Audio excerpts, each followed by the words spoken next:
kelihatan nih suka ngelukis nih dari kecil, udah nggak usah dilarang dan nggak usah terlalu dibimbing mana-mana kalau dia masih kecil ya, sebelum masuk SD misalnya. Akhirnya peran orang tua lagi ketika masih kecil, nggak usah dipaksa-paksa dan nggak usah dilarang-larang. Halo guys, lukisanku yang geometrik doodle art, jadi percampuran antara geometrik dan doodle art. Karena kenapa? Aku suka yang doodle, aku juga suka yang geometrik. Jadi kayak doodle itu kalau aku lagi pengen berkarya yang di pinggir jalan misalnya, atau pengen berkarya yang cepat gitu loh, yang spontan gitu. Terus kalau misalnya pengen aku agak berlama-lama, terus aku pengen menggunakan yang warna-warni, doodle itu kayak aku jadikan warna-warni jadilah geometrik seperti di belakangku ini guys.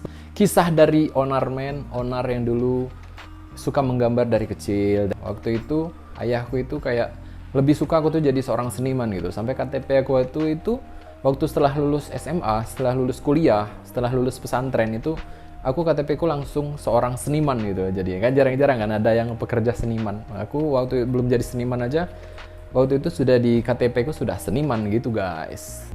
Perjalanan yang mana waktu itu aku masih kecil, yang aku paling ingat itu adalah bapakku itu sangat mendukung gitu guys kalau aku menjadi seorang seniman gitu. Karena beliau kan basicnya kan seorang seniman panggung lah, kayak teater, puisi, terus orasi gitu tuh. Beliau tuh memang udah ahlinya gitu. Nah, waktu itu aku lihat foto-foto di bapakku itu, foto-fotonya itu foto-foto waktu beliau masuk sekolah, waktu jadi orasi, terus jadi guru silat gitu ya, guru kempo apa kenpo ya. Terus juga puisi, orasi, ada piala yang menang beberapa kali, terus pantomim. Jadi seniman panggung banget. Nah, waktu itu aku pengen masuk juga sekolah, aku pengen ngikuti jalan bapakku itu guys. Nah, waktu itu aku lihat waktu sekolah pun aku mulai dari SD itu sudah lomba puisi.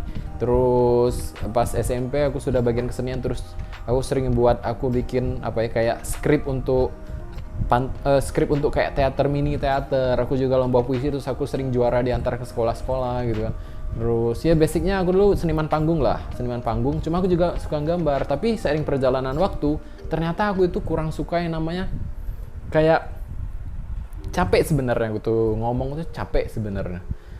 Akhirnya seni yang aku suka itu kayaknya memang lebih diem, menciptakan sesuatu di atas kertas. Nah, itu kayak ada hal yang magnet yang di dalam diri itu kayak mungkin nggak semua orang merasakan. Jadi kayak ketika menggambar itu pikiran tuh bisa melayang kemana-mana, imajinasi kita tuh. Kadang tiba-tiba kita teringat marah dengan orang, tiba-tiba marah, tiba-tiba nangis, tiba-tiba sedih, tiba-tiba senang, tiba-tiba gitu. Ketika melukis tuh enaknya gitu.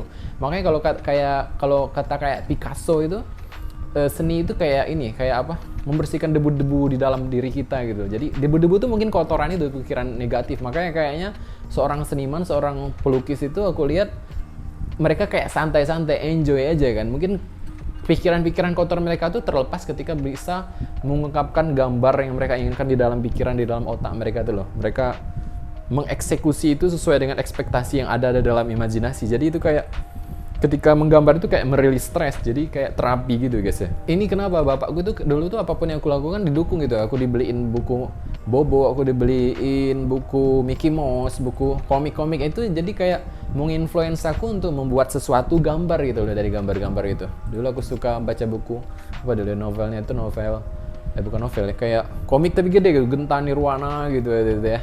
Doraemon gitu.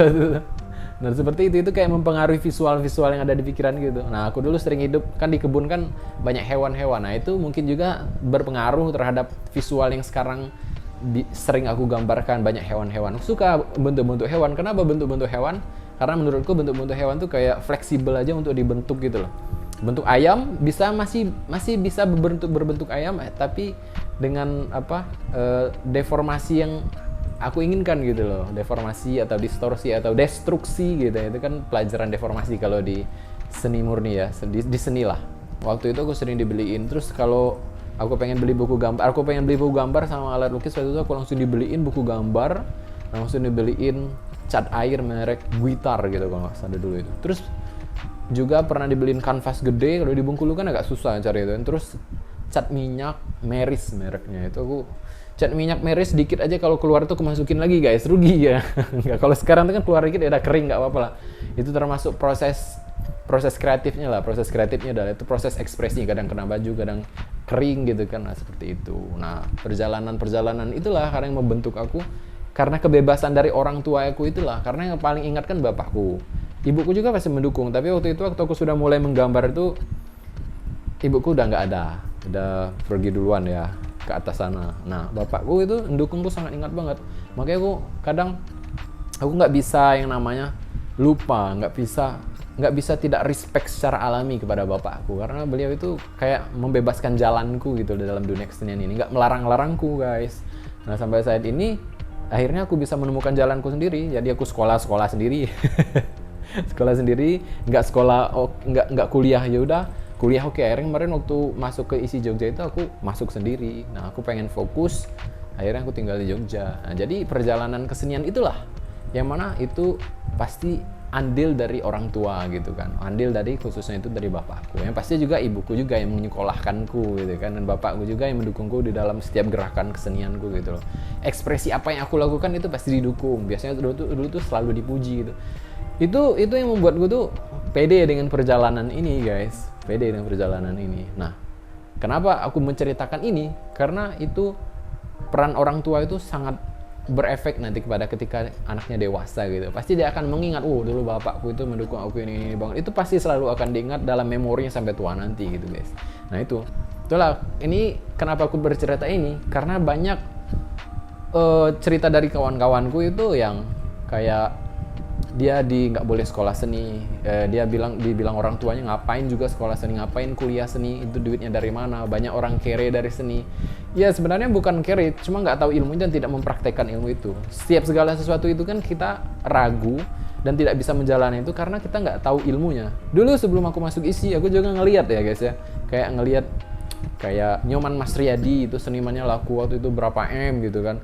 Kayak lukisannya Joko Peki waktu itu pernah laku 1 M-an kalau nggak salah. Terus ada lukisan-lukisan yang Avandi yang sudah ratusan juta, M-an juga. Aku kira itu tuh kayak sebuah fantasi atau dongeng yang dibikin-bikin, tapi memang itu ada benarnya guys. Nah, kenapa sekarang di Jogja aku banyak menemukan orang seperti itu, dan memang seperti itu, rumah mereka tuh megah-megah gitu, rumah seniman loh ya. Tapi kalau mereka keluar itu ya kayak biasa aja, kadang kayak tukang bangunan seperti itu kan.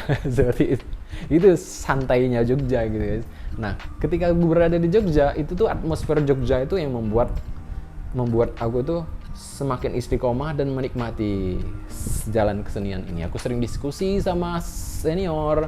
Kayak senior aku itu ada namanya Edo Pop, seniman Palembang yang tinggal di Jogja. Itu beliau sangat welcome.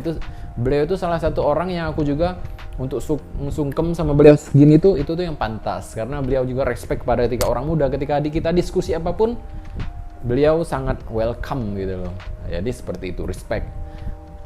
Aku ngambil ilmu dari Kak Edo Pop, aku ngambil ilmu dari Deddy Supriyadi. Ketika mau nongkrong sama Kak Deddy Supriyadi, manggilnya Kak kan orang Palembang. Kak itu kayak abang dari sebenarnya manggil Om juga nggak apa-apa sih.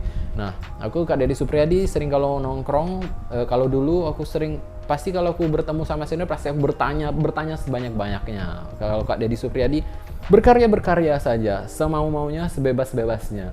Karena karya ini tidak tahu pasti akan ketemu jodohnya, itu pasti itu yang membuat itu semangat. Ketemu dengan Nasirun juga, ketemu dengan banyak orang juga, dan aku juga salah satunya juga Mas Dibio juga, yang seniman yang sangat independen, yang berani berjalan sendirian gitu loh. Jadi senior itu yang sangat mempengaruhi perjalananku juga. Senior, terus dosen, apalagi ya dosen kalau di kampus itu udah pasti. Kalau dosen itu yang mencetak kita di kampus, yang memaksa kita untuk disiplin. Walaupun kita malas, akhirnya kita menjadi disiplin. Nah, disiplin itu membentuk mental kita untuk menjadi seorang kreator gitu loh guys, untuk berkarya terus. Perjalanan itulah yang aku ingat bahwa base-nya itu ada didukung sama bapakku itu. Walaupun mendukungnya nggak terlalu secara ekonomi terlalu tinggi gitu, cuman secara mentality, secara batin itu sangat mendukung perjalanan dari anak kecil sampai aku segede ini gitu, sampai berkeluarga.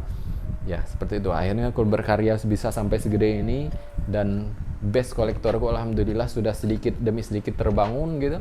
Yang mana ini adalah peran orang tua. Jadi kalau misalnya ada teman-teman, ada anaknya misalnya sudah punya anak, ya ada anaknya udah kelihatan nih suka ngelukis nih dari kecil, udah nggak usah dilarang dan nggak usah terlalu dibimbing mana-mana kalau dia masih kecil ya, sebelum masuk SD misalnya.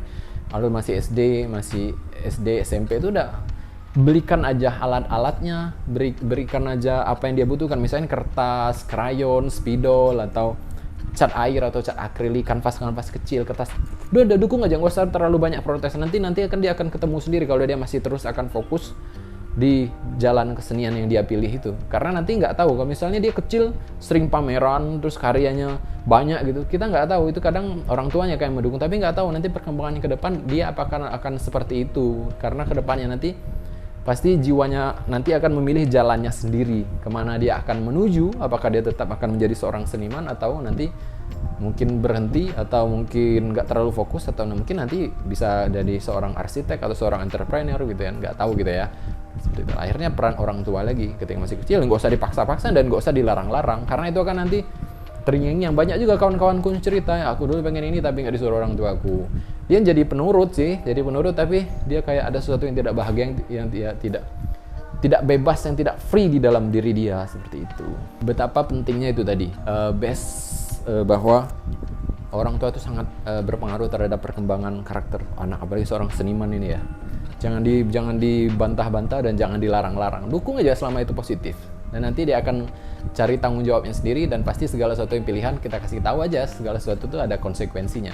Dan untuk hidup di kesenian itu nggak harus jalan aja, kita harus tahu ilmunya juga.